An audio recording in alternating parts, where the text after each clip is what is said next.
Well, joining me now on the phone is Max Keiser, the journalist and broadcaster, live from Paris in France. Max, Goldman and Morgan now subject to regulation. Isn't this what critics of their highly geared dealing have been demanding for years? I'm not so sure, Afshin. I think this is a great way for them now to hide any close examination of their books. I think this is actually in the cards from the beginning because, as you know, Morgan and J.P. Morgan and Goldman Sachs have been involved in a tremendous amount of, let's call it euphemistically, money laundering over the years.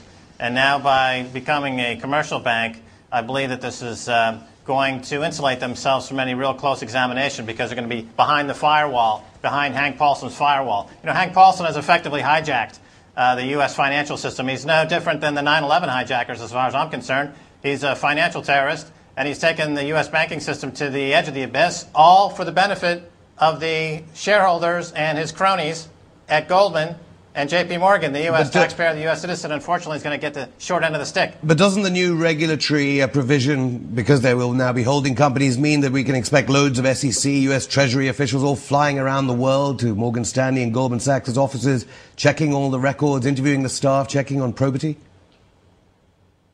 Yes, but at the same time, as this coup d'etat has taken place and given Hank Paulson dictatorial powers to determine what is fact information that should be disclosed or not disclosed, combine that with Bush's dictatorial powers to declare a state of emergency at the drop of a hat, I don't think we're going to see any of this information is going to see the light of day. It's just like, you remember Building 7 on 9/11 is where they had all those Enron records and those Twin Towers collapsing.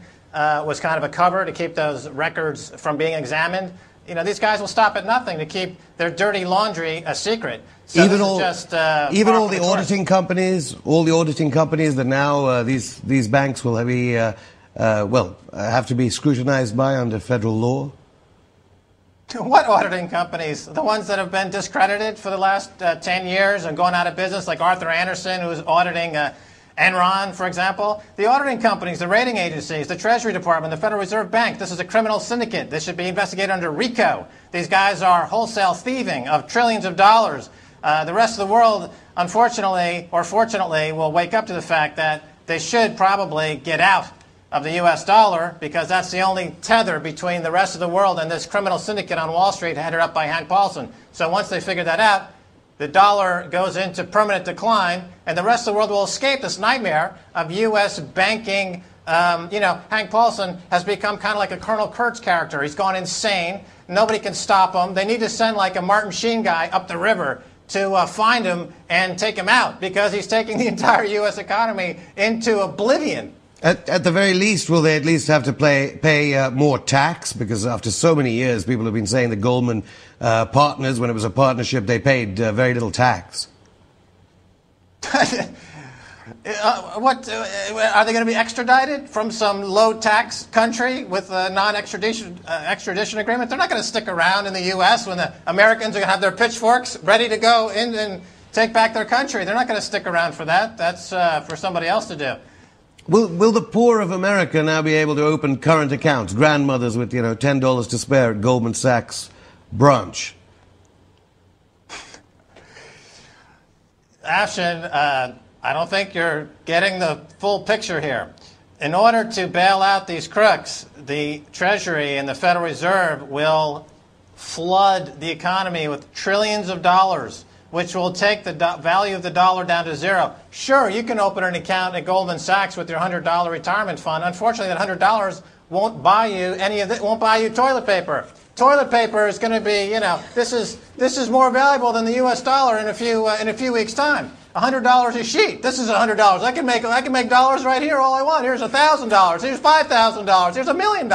It's all going at complete zero. It's like the Weimar Republic. They'll say, have all the money you want. They want how did they pick Here's another $500 billion. It doesn't make any difference. It's all worthless. How did they pick the $700 billion figure anyway? Because there were some estimates of $1.3 trillion, then there was a 500. Where are they getting these numbers from? The $700 billion is an arbitrary sum, and it's not the extent to which they can launder this money. It just means that they can't go exceed that level at any given moment of their laundering scheme. Let me tell you how it works. In other words, they got this $700 billion slush fund. They can buy a mortgage for 50 cents on the dollar to help out their banking buddies, and then they can resell it for some other chump for 20 cents on the dollar, book a loss for the American public, take it off the $700 billion slush fund, and then repeat the process over and over again. And they can keep the circular motion of this money laundering scheme, multinational Ponzi scheme going, but now it's a controlled demolition. It's not unlike 9/11, which was a controlled demolition. This is a controlled demolition of the U.S. banking system. Hank Paulson has become the arsonist and pyromaniac in chief. His job is to, floor by floor, take the U.S. banking system down, take the U.S. dollar down to its absolute zero, and do so without upsetting his Chinese masters, his Middle Eastern masters. And he's a tyrant. Under the Constitution, Hank Paulson qualifies as a tyrant and should be taken up on charges. Under the Constitution, it's a constitutional obligation of every American to get Hank Paulson into a court of law as a tyrant. Well, you were talking about a question of timing. By the way, Building 7 is a bit more controversial. That we'll have to save that for another time. But as to the timing, as long as the Chinese don't withdraw their dollars, does that mean that they could just stave off a real systemic economic collapse in the United States till after the election? I think that the word from China was that they were going to start dumping U.S. dollars. This is what triggered the bailout of Fannie Mae and Freddie Mac, because as you recall, the Chinese bondholders were made whole. The American shareholders got nothing. Interestingly enough, Afshin, Lehman Brothers was allowed to fail. And Lehman Brothers, of course, had a few $100 billion worth of bonds with Hugo Chavez at Venezuela. So America was saying to Hugo Chavez of Venezuela vis-a-vis Lehman Brothers, we're not going to bail you out, but we'll be happy to bail the Chinese out.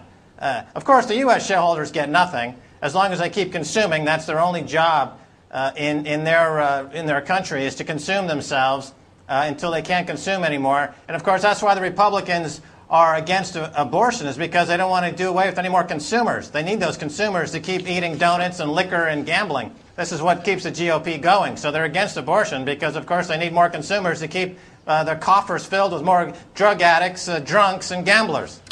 Max Keiser, journalist and broadcaster. Funny you mentioned Venezuela. I think that's our next story, how the Venezuelan connection hit Lehman Brothers. Well, warships are on their way from Russia. Thank you very much, Max Keiser.